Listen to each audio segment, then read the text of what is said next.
पावन नाम किसका?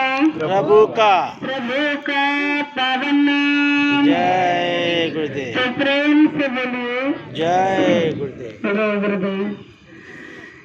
सबसे पहले योग परिवर्तक परम संत बाबा जय गुरुदेव जी महाराज, इनके चरणों में अरबों खरबों प्रणाम। ईश्वर भगवान और उनकी दृश्य अदृश्य शक्तियों को भी कोटि कोटि प्रणाम। आदरणीय अन्ना जी और दादाजी, इनको भी मेरा प्रेम पूर्वक जय गुरुदेव। साथ ही साथ यहाँ पर उपस्थित बेंडाचा शहर कोठारी कॉलोनी के सभी माता पिता भाई बहनों को और दूर दराज से आए हुए सभी माता पिता भाई बहनों को बड़े प्रेम के साथ जय गुरुदेव। जय गुरुदेव। आज का सत्संग का निमित्त बताना चाहती हूँ। जिन्होंने आज ये सत्संग रखा है वो हमारे गुरु भाई गुरु प्रेमी राजेंद्र पाटिल। उन्होंने आज का ये सत्संग बड़े ही बड़ी खुशी के समय पर रखा है। वैसे तो उनका बहुत दिनों से मन था कि एक बार हमारे घर पर सत्संग हो जाए, लेकिन गुरु महाराज की मौज नहीं हो रही थी। तो उनके घर में अभी बहुत बड़ा खुशी का मौका है। उन्होंने अपनी बेटी की शादी तय की है और वो चाहते थे कि शादी से पहले अगर एक बार गुरु महाराज के वचनों को सुनाया जाए, सत्संग के माध्यम से गुरु महाराज को बुलाया जाए तो बहुत अच्छा होगा। और इसलिए उन्होंने अपनी बेटी के शुभ मंगल पर जो कार्य होने जा रहा है कि शादी के बाद वो जो नए संसार में, नए घर में, नए परिवार में जाने वाली है, उस परिवार में गुरु के आशीर्वाद को लेकर जाए, ऐसे उद्देश्य को लेकर उसके माता पिता ने आज का सत्संग रखा है। प्रेमियों, अगर यही सोच संसार में सभी माँ बाप की हो जाएगी तो गुरु महाराज ने जो कहा है कि आपको बताने की जरूरत नहीं पड़ेगी कि हमारे बच्चों को संस्कार नहीं मिले। गुरु महाराज ने कहा कि संस्कार आपको कहीं से और से नहीं मिलेंगे, संस्कार आपको घर में ही मिलेंगे, अपने माता पिता द्वारा ही मिलेंगे। इसीलिए अगर आप अपने बच्चों के भविष्य के लिए या उनके भविष्य के बारे में अगर सोचना चाहते हैं तो ऐसे नेक उद्देश्य को लेकर अगर सोचेंगे तो गुरु महाराज ने कहा कि आपका और आपका बच्चों का भविष्य उज्जवल होकर अवश्य रहेगा। इसलिए आज का सत्संग बड़ा ही नेक उद्देश्य से रखा गया है कि बेटी की शादी होने से पहले उन्होंने गुरु महाराज का आगमन घर में करवा लिया है और उसी उद्देश्य को लेकर आज हम सभी प्रेमी यहाँ पर उपस्थित हुए हैं। तो बाबा जय गुरुदेव जी महाराज बताते हैं कि संसार में आपको मनुष्य शरीर इसीलिए मिला है कि आप इस मनुष्य शरीर में रहते हुए प्रभु की परमात्मा की प्राप्ति कर ले। और अगर आप जीते भी परमात्मा का दर्शन इसी मनुष्य मंदिर में कर लेते हो तो गुरु महाराज ने कहा कि आपका जीवन सफल हो जाता है। ये मनुष्य शरीर बड़े सौभाग्य से मिलता है, सहज में नहीं मिल जाता। लेकिन हम आपको अभी लगता है कि मनुष्य शरीर मरने के बाद तुरंत मिल जाता है, इसीलिए अब की बार मिला है तो इसमें कोई सोच विचार नहीं है। इसीलिए गुरु महाराज ने कहा कि आप अनाप शनाप कर्म कर रहे हो, मांस खा रहे हो, शराब पी रहे हो, बेईमानी कर रहे हो, चोरी कर रहे हो, घुसखोरी कर रहे हो, तो गुरु महाराज ने कहा कि ये तो कर्मों का देश है, ये कर्म प्रधान देश है। यहाँ कर्मों को करने के लिए आजादी मिली है, लेकिन इस कर्म की सजा देने के लिए आपको परतंत्र रखा गया है। तो गुरु महाराज ने कहा कि अगर ये देश कर्म प्रधान है तो आपको कर्म भी सोच समझ कर करना चाहिए। इसीलिए तो गीता में लिखा जाता है कि कर्म प्रधान विश्व रचि राखा, जो दस कर्म करी तस पर चाखा। लेकिन गीता, रामायण, महाभारत सब पढ़ते हैं, सुनते हैं, लेकिन उसमें से आज तक कभी किसी ने कुछ इन बातों पर विचार नहीं किया कि आखिर में रामायण क्यों सुनाई जाती है, क्यों पढ़ाई जाती है, आखिर में महाभारत क्यों पढ़ाया जाता है, गीता क्यों पढ़ाई जाती है। गुरु महाराज ने कहा कि आज जो संस्कारों की कमी हो चुकी है उसके लिए रामायण, गीता, महाभारत के पाठ पढ़ाए जाते हैं, महात्माओं का सत्संग को रखा जाता है।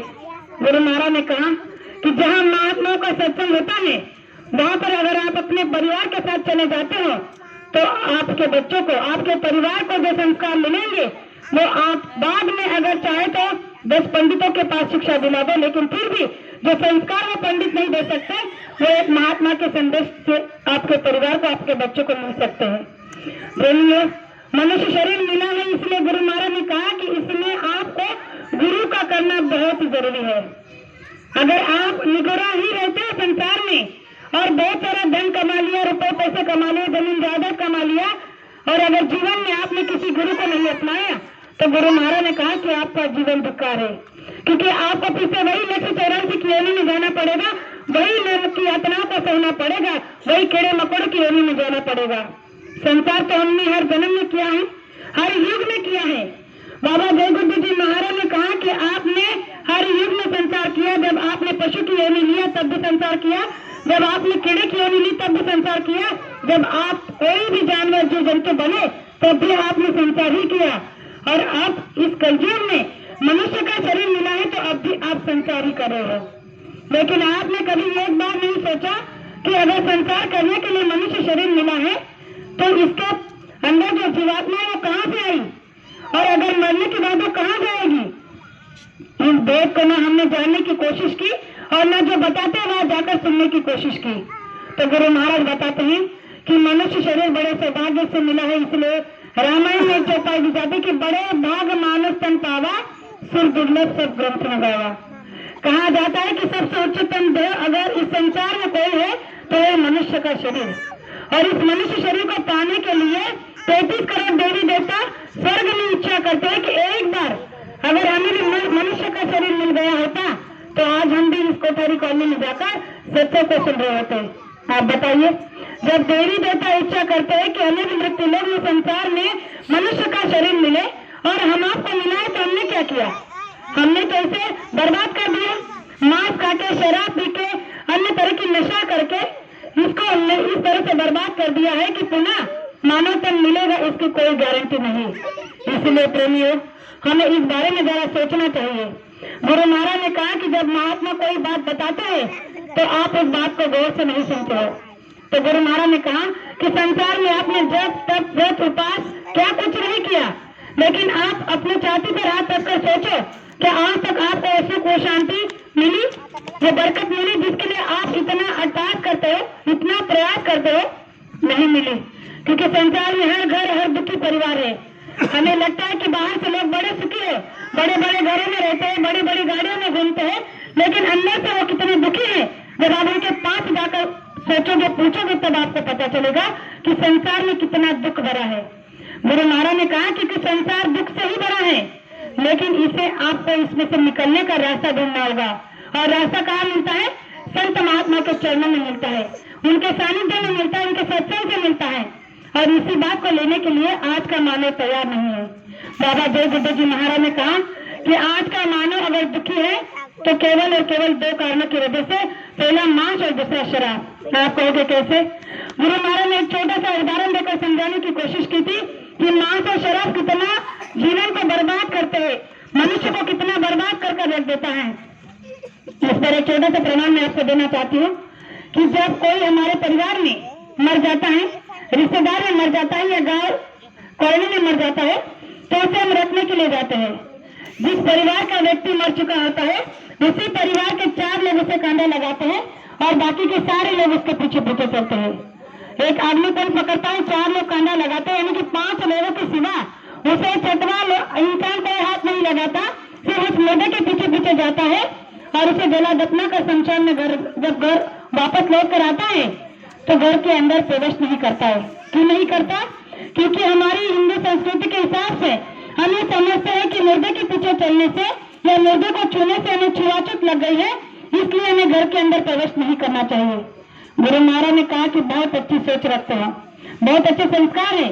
अगर आपकी ये सोच है कि जो मर गया वो मुर्दा हो गया, उसे रखने के बाद आपको छुआछूत लग गई, आप अशुद्ध हो गए, तो आपने कभी सोचा है कि जो बकरी मर गई मुर्दा हो गई, जो मुर्गा मर गया मुर्दा हो गया, जो मछली मर गई मुर्दा हो गई, यानी कि जो भी आप मांस खाते हो उनके बारे में आपने कभी सोचा कि वो भी तो जिंदा थे? उन्हें आपने अपने पेट के स्वाद के लिए जिंदा जीते जी काट डाला, मार डाला और पेट में खा लिया, भोजन बनाकर पेट में रख लिया, तो क्या वो मुर्दा नहीं हुआ? गुरु महाराज ने कहा कि वो भी मुर्दा ही हुआ, लेकिन आपने उस मुर्दे को शमशान में नहीं अपने पेट में रखा, तो आपका पेट क्या बना? शमशान या कब्रिस्तान। गुरु महाराज ने कहा कि जो आपका था, जिससे आपका कुछ घंटे पहले प्रेम का, प्यार का, मोहब्बत का रिश्ता था, खून का रिश्ता था, मरते ही कुछ क्षणों के बाद, कुछ घंटों के बाद मुर्दा हो गया। उसे आपने छुआ भी नहीं, छुआछूत लग गई। और इस बेजुबान जानवरों का क्या कसूर? उनका कोई कसूर न होते हुए आपने अपने जीता के स्वाद के लिए उन्हें बेरहमी से काट दिया, मार दिया। तो गुरु महाराज ने कहा कि ये कर्मों का दोष है। जैसे कि मैंने पहले कहा कि कर्म प्रधान विश्व रचि राखा, जो 10 कर्म करी 10 फल चाखा। अगर आप उन बेजुबान जानवरों को मार कर काट कर खाओगे तो इसका हिसाब आपको यही पर देना होगा। आपने अगर उन्हें काटा है, मारा है, तो आपको भी काटा जाएगा, आपको भी मारा जाएगा, आपको भी जलाया जाएगा, तड़पाया जाएगा। इसलिए बाबा जय गुरुदेव जी महाराज बताते हैं कि आपको इन बातों को सोचना होगा। गुरु महाराज ने फिर कहा कि अगर देश के बागडोर, परिवार के बागडोर अगर कोई समाज चलता है तो वो है हमारी बहनें। गुरु महाराज ने कहा कि अगर आप अपने परिवार को, अपने गांव को, अपने देश को बचाना चाहते हो तो सबसे पहले आपको शाकाहारी होना बहुत जरूरी है। अगर हम बहनें ये सोच लें कि हमारे परिवार में ना तो मांस आएगा, ना तो शराब कोई पिएगा, तो गुरु महाराज ने कहा कि आपकी खोई हुई बरकत आपको मिल सकती है, आपके घर का सुख चैन आपको वापस मिल सकता है। लेकिन आजकल देखा जाता है कि हमारी बहनें समय के साथ साथ बड़ी फैशन और मॉडर्न बन चुकी है। उन्हें समझाया जाता है, बताया जाता है कि पाश्चात्य संस्कृति जो हमने अपना ली है उसके पश्चात हम ये समझते हैं कि बच्चों को अंडा खिलाने से, मांस का, मुर्दे का जो मांस खिलाने से है उनके अंदर प्रोटीन बढ़ते हैं, उनका खून बढ़ता है। तो बहनों ऐसा कुछ भी नहीं है। हमें सही शिक्षा नहीं मिली, सही दिशा नहीं मिली, इसलिए हम भटक गए। संत महात्मा बताते हैं कि किसी भी धर्म, किसी भी मजहब में, किसी भी गीता कुरान में नहीं लिखा गया है कि आपको मांस खाना चाहिए या शराब पीना चाहिए। ये तो हमने अपने नियम बना लिए, इसीलिए हम शराब और मांस खाते हैं, शराब पीते हैं। तो बाबा जय गुरुदेव जी महाराज ने बहनों से कहा कि अगर आप अपना बच्चों का भविष्य, अपनी बेटियों का भविष्य बनाना चाहते हो तो उन्हें शुद्ध शाकाहारी आहार दो, भोजन दो। अगर वो शुद्ध शाकाहारी जीवन व्यतीत करेंगे तो आपको शिकायत का मौका नहीं मिलेगा। आप कहोगे कैसे? हम जो बच्चों को अंडा खिलाते हैं आपको पता नहीं कि कितना भयानक होता है। गुरु महाराज ने कहा कि बात आपको लगेगी कि बड़ी शर्मनाक है, लेकिन हमारी हित की है, हमारी कल्याण की है। गुरु महाराज ने एग्जाम्पल देकर बताने की कोशिश की है कि जिस तरह से मुर्गी होती है, मुर्गी अपना मासिक धर्म 21 दिन तक देना बंद कर देती है और उसी दौरान वो अपने पेट में बच्चों का पलना यानी कि अंडों को बनाना शुरू करती है। और 21 दिन के दौरान जब वो अपने पेट में अपने बच्चों को, अपने अंडों को बना लेती है, तब 21 दिन के बाद वो अंडा बाहर आता है। जो लोग मांसाहार करते हैं, अंडों का सेवन नित्य रूप से करते हैं, वो अच्छी तरह से जानते हैं कि जब मुर्गी के पेट से बाहर अंडा आता है, उसे आप एक बार छूकर देख लेना, आपको खुद बच्चों को पता चल जाएगा कि जिस मुर्गी के पेट से अंडा बाहर आता है वो कितना गर्म होता है। गुरु महाराज ने कहा कि इतनी गंदी और गर्म चीज अगर आप अपने बच्चों को खिलाओगी तो उनका चरित्र कैसे ठीक होगा?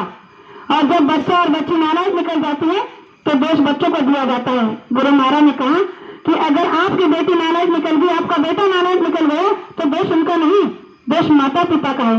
उन्होंने उनके खान पान पर ध्यान नहीं दिया, इसीलिए उनके संस्कार बिगड़ गए। गुरु महाराज ने कहा कि इसी तरह से जब हम बहनों मासिक धर्म 9 महीने के लिए बंद कर देती है और इसी 9 महीने के दौरान हमारे पेट में बच्चों का पलना शुरू होता है तो हम भी अपने पेट में बच्चों का पैदा करती है। गुरु महाराज ने कहा कि उसी गंदे और खराब खून के साथ जब एक माँ अपने बेटे को जन्म देती है उसी तरह मुर्गी भी देती है। लेकिन आपने कभी उसके बारे में सोचा ही नहीं, आपने तो केवल अपने जिद्दे के बारे में सोचा, अपने पेट के बारे में सोचा। तो गुरु महाराज ने कहा कि ये समय आपको सुधरने का है। अगर ये मौका आपको दिया जा रहा है तो ये आपका सौभाग्य है, वरना